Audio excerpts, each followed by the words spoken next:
Now to fast-moving developments after President Trump suddenly decided to pull out U.S. troops from a key region of Syria, which would leave Kurdish fighters who were our allies in the fight against ISIS to fend for themselves against Turkey. Tonight, Turkish troops are already gathering at the Syrian border, ready to move in against those Kurdish fighters. And this evening, the Turkish president has indicated an operation is imminent. He's also been invited to the White House. ABC senior foreign correspondent Ian Pannell from Istanbul. Tonight, Turkey moving its war machine into place.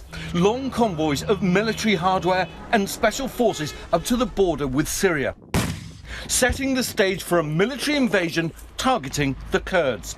President Trump now facing a fierce backlash for pulling back American troops straight after a phone call with President Erdogan of Turkey. President Trump accused of abandoning a key partner in the fight against ISIS. At some point, we have to bring our people back home. And that's what we're doing. Is it a firm decision, sir? It's always a firm decision. The president standing by his decision, today insisting in a tweet, in no way have we abandoned the Kurds, who are special people and wonderful fighters. We're helping the Kurds financially/weapons. But without the close protection from US troops at the border, Kurdish forces are far more vulnerable to a much stronger Turkish army. For years, we've followed the Kurds in their fight against ISIS, here battling street by street to liberate the city of Raqqa. That the US coalition is working with, they are the foot soldiers.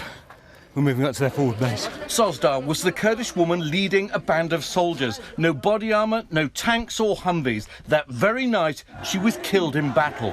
One of 11,000 Kurds who paid the ultimate price, defending their homeland and protecting America and Europe from ISIS. Tonight, more than 10,000 ISIS militants sit in Syrian prisons under the watch of Kurdish guards.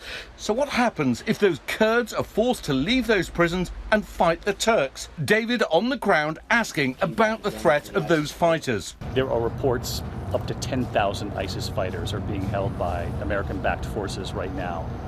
What do you do with those fighters? That's a really good question, and it's a tough question. We've got to get the countries to take ownership of their folks who came here into the battlefield, take them back, and figure out how to bring them to justice.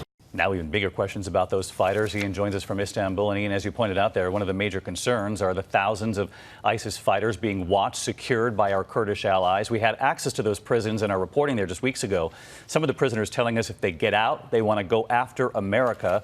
So what now? What's the concern on the ground there tonight?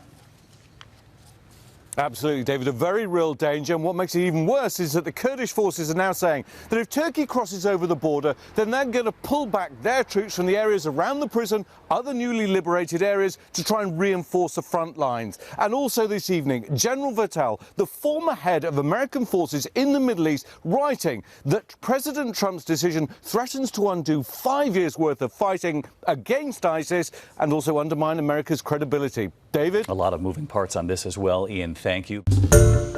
Hi, everyone. George Stephanopoulos here. Thanks for checking out the ABC News YouTube channel. If you'd like to get more videos, show highlights, and watch live event coverage, click on the right over here to subscribe to our channel. And don't forget to download the ABC News app for breaking news alerts. Thanks for watching.